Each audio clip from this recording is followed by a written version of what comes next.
Este vídeo foi feito com base em citações destes livros e destes artigos.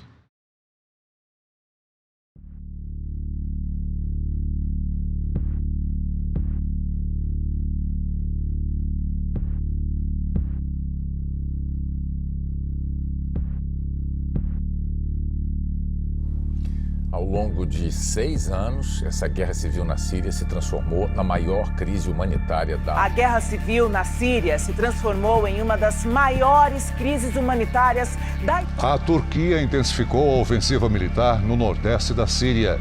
Em 3 dias, mais de... A disputa pelo poder, travada entre milícias apoiadas pelos Estados Unidos e tropas leais ao ditador Bashar al-Assad, já não é tão intensa em comparação com 2010, quando começaram os primeiros combates.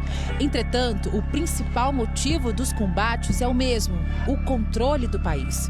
De um lado, grupos armados e organizados entre si, conforme a corrente islâmica que... Our world lead now this morning, President Trump honored the 4 Americans killed in yesterday's suicide bombing in Syria. Sources tell CNN that ISIS was behind the attack, according to... Se você já viu, leu ou escutou algum jornal pela última década, é muito provável que saiba sobre ou já tenha ouvido falar sobre a guerra civil síria. Refugiados, Estado Islâmico, crise humanitária, ataques de drones, Assad.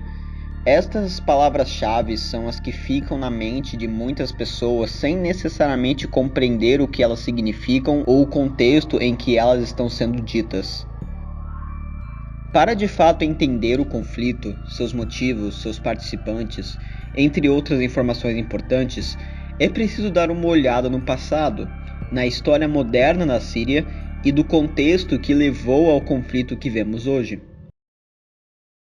Dizer que a história da Síria foi marcada por instabilidade política seria eufemismo.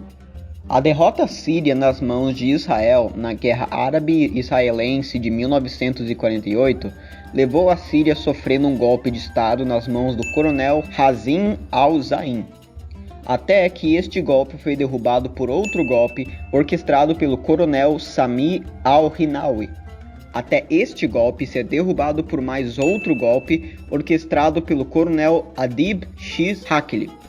Tudo isso em menos de um ano.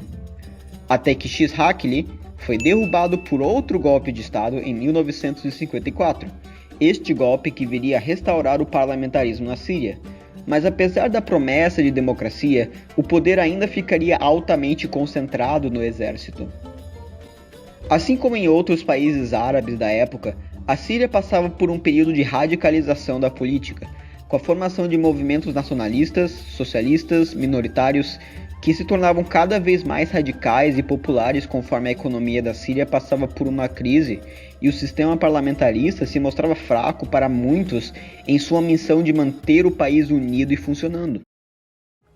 Em 1958, a Síria e o Egito oficialmente se fundiram em um único país, a República Árabe Unida, uma união que duraria apenas alguns anos, quando um grupo independente de oficiais lançaram um golpe de Estado que separou a Síria do Egito, e 2 anos depois, o Partido Árabe Socialista Ba'athista, que você já deve conhecer se você viu meus vídeos sobre o Iraque, iria orquestrar outro golpe de Estado, governando a Síria por meio de um comitê militar liderado por membros ba'athistas.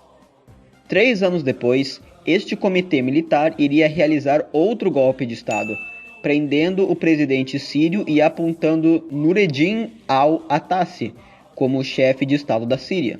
Contudo, o chefe de Estado tinha de fato pouco controle sobre o país, com o líder do partido ba'athista, Salah Jadid, sendo o de facto governante da nação. Em 1967, havia uma zona desmilitarizada entre Israel e Síria para garantir a paz entre os dois países após os conflitos anteriores. Mas logo houve conflito e praticamente um estado de guerra entre os dois países, envolvendo o cultivo da terra desmilitarizada. E quando a Guerra dos 6 Dias estourou, a Síria se juntou contra Israel. A derrota da Síria na guerra causou conflito interno no governo sírio, entre Jadid, o homem que controlava o partido, e Hafez al-Assad, o ministro da defesa sírio e o homem que controlava o exército. A briga e o esforço dos dois lados pelo controle do país levou a um golpe de Estado em 1970, que instaurou Assad como ditador da Síria. Em 1973, Assad apresentava uma nova constituição que se provou extremamente controversa por conta de seu caráter menos islâmico e que não obrigava o presidente da Síria a ser um muçulmano. Isto foi visto como uma ameaça direta aos viés mais extremistas dos muçulmanos sunitas, que tinham uma hegemonia política no país até a chegada de Assad no poder. Isto motivou o grupo conhecido como Irmandade Muçulmana, um grupo que havia sido banido e a principal oposição do governo, a declarar Assad como um inimigo de Alá e declararam um jihad para tomar a Síria de volta aos sunitas.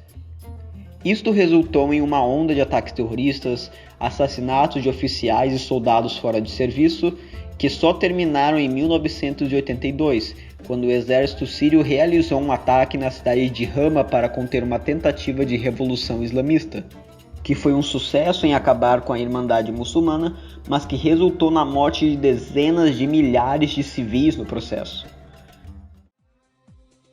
Em 10 de junho de 2000, Hafez al-Assad morre de um ataque cardíaco, e seu filho Bashar al-Assad é nomeado presidente depois de uma eleição onde ele ganha com 99,7% dos votos. Os primeiros anos da presidência de Assad foram tudo menos calmos graças à Primavera Árabe, uma onda de manifestações em países islâmicos pedindo reformas de governo. E embora a Primavera Árabe tenha sido limitada apenas a protestos e greves em alguns países, outros países sofreram com insurreições e violência nas ruas. A Síria também teve protestos, contudo, os protestos foram suprimidos pelas autoridades bem rapidamente, com as reformas propostas pelo movimento sendo limitadas a reformas econômicas. Contudo, havia pouco que o governo pudesse fazer para impedir o inevitável. A nação síria não iria sobreviver à Primavera Árabe com seu histórico de instabilidade, pois uma única faísca seria o suficiente para criar fogo no barril de pólvora. Em 2011, uma onda de protestos pacíficos tomaram a Síria, com o exército de Assad suprimindo estes protestos sob a suspeita de mais uma insurreição armada. Mas um grupo de membros do exército sírio desertaram, se autodeclarando o Exército Livre da Síria, que rapidamente mobilizaram e formaram um exército para derrubar o governo de Assad, sendo este objetivo aquele que une, ou tenta unir, esta aliança, já que ela é composta por inúmeros grupos diferentes, com ideias diferentes, para o futuro da Síria sem o Assad, que varia de uma democracia dominada por sunitas até um regime islâmico fundamentalista. A Guerra Civil Síria já está se aproximando de seus 10 anos de duração, com o número de mortes variando de 400 mil até cerca de 600 mil, o número de refugiados chegando a 5 milhões, o que teria impactos enormes na política ocidental, e com o conflito sendo considerado atualmente como uma guerra proxy entre as principais potências mundiais pelo controle do território geograficamente relevante da Síria, que liga o mar Mediterrâneo com a Ásia, assim como todos os recursos que passam por ali. Não sabemos exatamente quando a guerra irá terminar, mas o impacto deste conflito na história do Oriente Médio e do mundo é nada além de inegável.